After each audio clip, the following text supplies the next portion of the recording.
So here's a quick update on exiting students from special education. So there are no changes within this. This is just some commonly asked questions.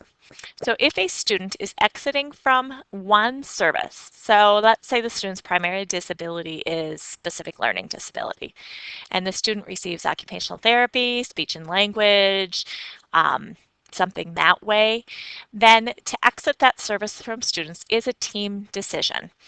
Now, I've had a lot of questions on this. Typically, it's going to be that expert within that field. It is unusual that a student is going to keep occupational therapy services much beyond those early elementary years. Certainly beyond elementary at all is extremely unusual. And so we really we're going to typically defer to that expert opinion, but it is a team decision. You would document that in a prior written notice. You should have some current data that talks about why you're exiting those services, either in a current progress report, in the prior written notice, or in a present level somewhere, something that lays out so that it's clear to everybody why that decision was made. But that would not require an evaluation of any kind. If you're exiting from all of the services, you must do a comprehensive evaluation. This could be a review of records. It doesn't mean you have to do a Woodcock-Johnson or a standardized assessment of any kind, but every time you exit a student, you must have a prior written notice and an evaluation report.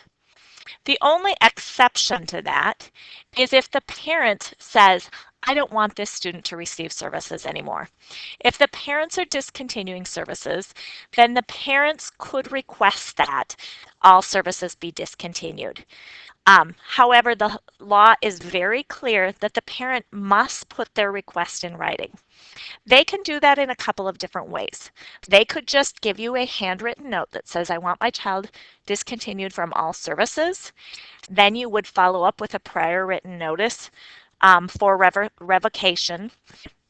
Or if a parent gave you a verbal request, then you would give them the revocation consent. We basically developed a form for them to put that request in writing. So to find that form, if you go down here on SPED forms to the box called dismissal, and you click on that, then there is the revocation of consent. This is basically where we're giving the parent the letter that they are requesting, and then they would sign off on that. If they gave it to you in writing, you would not have to give them this form, but you must always give them a prior written notice for revocation of consent.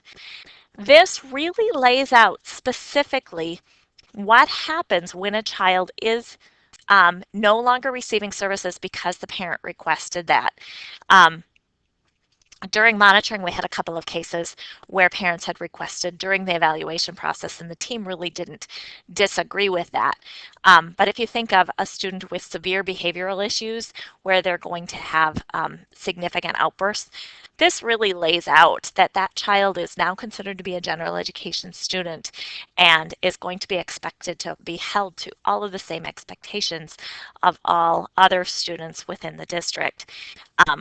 So that lays that out, and then the parent would have the choice to agree or disagree to that.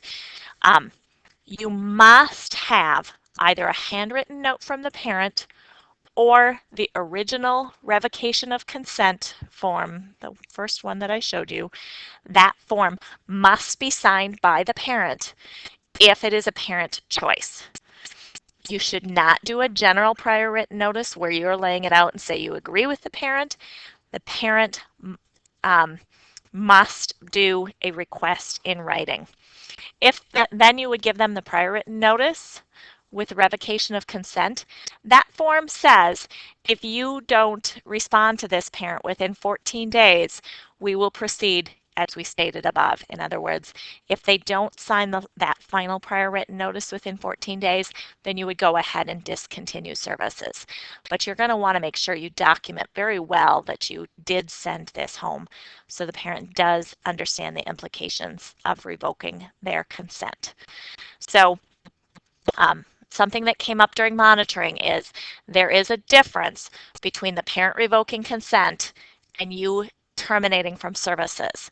So to go back to that, if you are terminating from services, if the district is terminating, you must do a prior written notice and evaluation in all disability areas.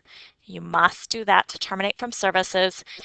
If the parent is saying, I don't want services, then they must put that request in writing and you must give them that specific prior written notice for revocation.